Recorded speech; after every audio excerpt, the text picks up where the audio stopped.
આજે બનાવીશ હું વેજ કોલ્હાપુરી શાક. તો કઈ રીતે બનાવવું તે હું તમારી જોડે શેર કરીશ. એક કડાઈ લીધી છે, એમાં તેલ ગરમ થવા મૂક્યું છે. તો આપણે રાઈ નાખીશું. તમે રાઈ ન નાખવી તો એવોર્ડ કરી શકો છો. પછી આપણે ખડા મસાલા નાખીશું. લવિંગ, તજને, એલચોને, તમાલપત્રને નાખીશું. હવે આપણે હિંગ નાખીશું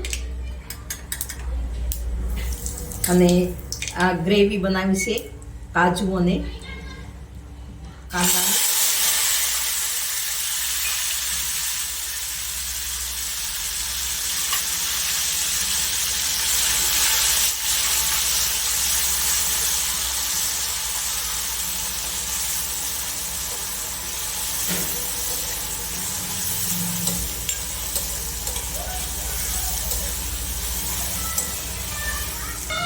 કાંદા સતાય એટલે આપણે ટામેટાની ગ્રેવી નાખીશું. થોડો કાંદાનો કલર ચેન્જ થાય ને એટલે આપણે નાખીશું. હવે કાંદાનો કલર ચેન્જ થઈ ગયો છે તો આપણે હવે ટામેટાની પ્યુરી નાખીશું.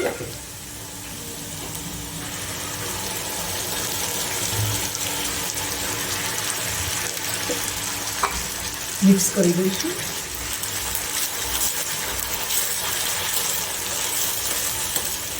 હવે આપણે સ્વાદ મુજબ મીઠું નાખીશું.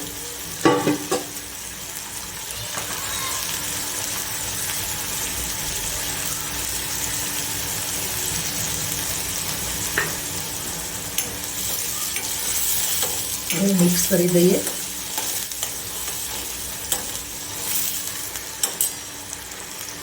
હવે તેલ છૂટું પડવા માંડ્યું છે તો આપણે કાજુ નાખીશું. કારણ કે આપણે કાજુ તળ્યા નથી એટલે આ તેલ ગરમ હોય તો આપણે નાખી દઈએ ને. એટલે કાજુ નાખીશું. હવે આપણે મસાલા કરીશું. હળદર નાખીશું. લાલ મરચું પાવડર નાખીશું.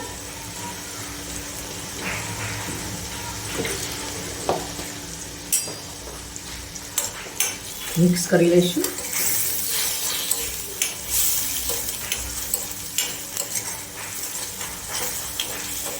હવે આપણે ધાણા જીરું પાવડર નાખીશું. ગરમ મસાલો નાખીશું.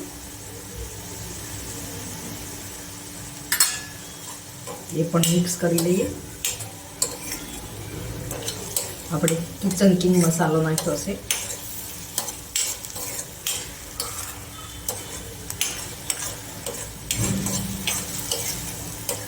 હવે મેં કેપ્સિકમ, ગાજર અને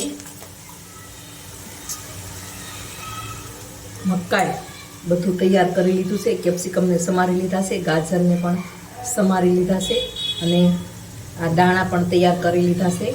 તો હવે આપણે આમાં નાખી દઈશું. પહેલાં મકાઈના દાણા નાખીશું. થોડી વાર ચડવા દઈશું.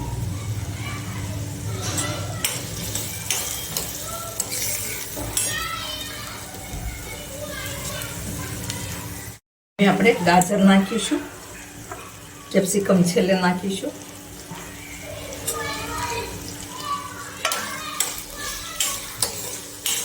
મિક્સ કરી લઈએ.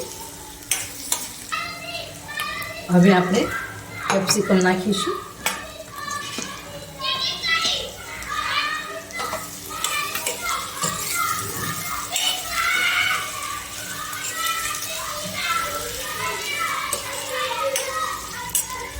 હવે જે આપણે જારમાં ગ્રેવી કરી હતી ને એ જારમાં આપણે પાણી નાખી દઈશું. હજુ થોડાક આપણે પાણીની જરૂર છે તો પાણી નાખીશું. હવે ઢાંકીને 5 થી 7 મિનિટ આપણે થવા દઈશું. તો હવે આપણે જોઈએ તો આપણો જે રસો હતો ને પાણી પેલું થઈ ગયું છે. તો હવે એમાં આપણે થોડુંક દહીં નાખશું.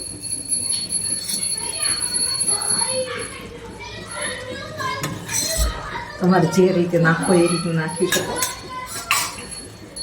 વધારે નાખો તો વધારે પણ નાખી શકો. મિક્સ કરી લઈશું.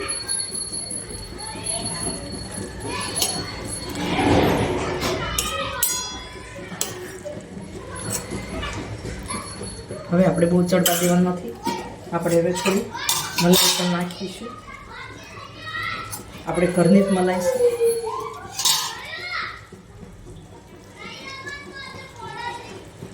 હવે આપણે ગેસ બંધ કરી દઈશું.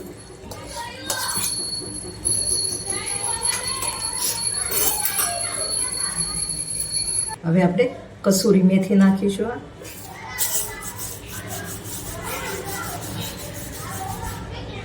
તો આપણે ઘરે જ કસૂરી મેથી બનાવી છે, તો આપણે કસૂરી મેથી નાખીશું. હવે બધું મિક્સ કરી લઈશું. હવે આપણે સર્વ કરીશું.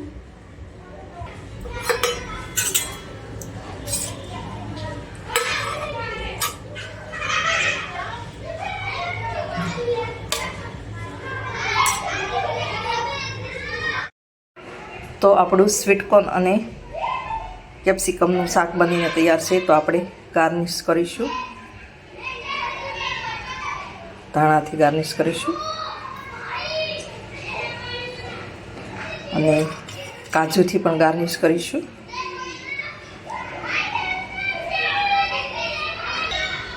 તો આપણું વેજ કોલ્હાપુરી શાક બનીને તૈયાર છે. તો મારી રેસીપી ગમે તો લાઈક કરજો, શેર કરજો, ચેનલને સબસ્ક્રાઈબ કરજો, બેલ આઇકોન દબાવવાનું ભૂલતા નહીં. કમેન્ટમાં લખજો મારી રેસીપી કેવી લાગી. આવી અવનવી રેસીપી જોવા મારી ચેનલને સબસ્ક્રાઈબ કરશો એટલે સૌ પ્રથમ નોટિફિકેશન તમારા ફોનમાં આવી જશે.